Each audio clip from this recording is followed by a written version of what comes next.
নমস্কার বন্ধুরা, আরও একটা নতুন রান্নায় আপনাদেরকে অনেক অনেক স্বাগত। আজকে পুঁই শাক রান্না করব, সেই রেসিপিটা আপনাদের সাথে শেয়ার করব। বাজার থেকে পুঁই শাকটা নিয়ে এসে কেটে আগে ভালো করে ধুয়ে নিতে হবে। তারপরে আমি যেটা করি, অল্প একটু নুন দিয়ে সামান্য একটু ভাপিয়ে নিই। অনেকে বলেন না যে পুঁই শাক খেলে অ্যাসিডিটি হয়। যদি আপনারা এই ট্রিক্সটা করতে পারেন তাহলে মনে হচ্ছে সেটা হবে না।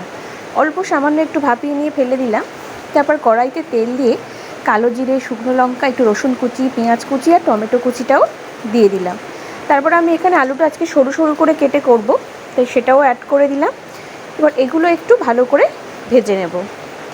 একদম খুব সহজ পদ্ধতিতে ঘরোয়া রান্না করে আপনাদের সাথে শেয়ার করছি। আপনারা চাইলে এইভাবে করে দেখতে পারেন। এবার একটু অল্প আদা গ্রেট করেও দিয়ে দিলাম, দিয়ে মশলাটা আমি ভাজতে থাকবো। এবার নুন আর হলুদ ও মশলার মধ্যে ব্যবহার করলাম, দিয়ে আরও একটু মশলাটা ভেজে নেব। পুঁই শাক খেতে অনেকে কিন্তু ভীষণ ভালোবাসেন, আর তাদের জন্য তো খুবই প্রিয় রান্না হবে।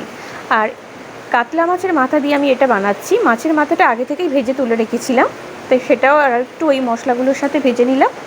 নিয়ে এখানে আবার একটু ঢ্যাঁড়সও দিয়েছি। কি সবজি দেব, তা ঢ্যাঁড়সটা ছিল, ভাবলাম দিয়ে দিই। ঢ্যাঁড়সটাও শেষে দিয়ে একটু ভেজে নিলাম, কারণ ঢ্যাঁড়স বেশি ভাজতে হয় না, খুব নরম সবজি তো। এবার একটু লঙ্কার গুঁড়োও দিয়েছি।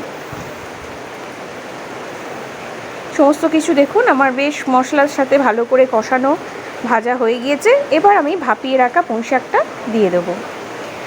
পুঁই শাকটা ভাপিয়ে নিলে ওই যে অম্বলের সমস্যাটাও থাকবে না। আর একটা হচ্ছে, বাজারের কেনা শাক তো একটু গরম জলে ভাপিয়ে নিলে বেশ নিশ্চিন্ত হওয়া যায়। এবার উপর থেকে একটু চিনি ছড়িয়ে দিলাম, এটা দিলে তরকারির টেস্টটা আরও বেশি ভালো হবে। দিয়ে আমি কিছুক্ষণ ঢেকে দিয়েছিলাম।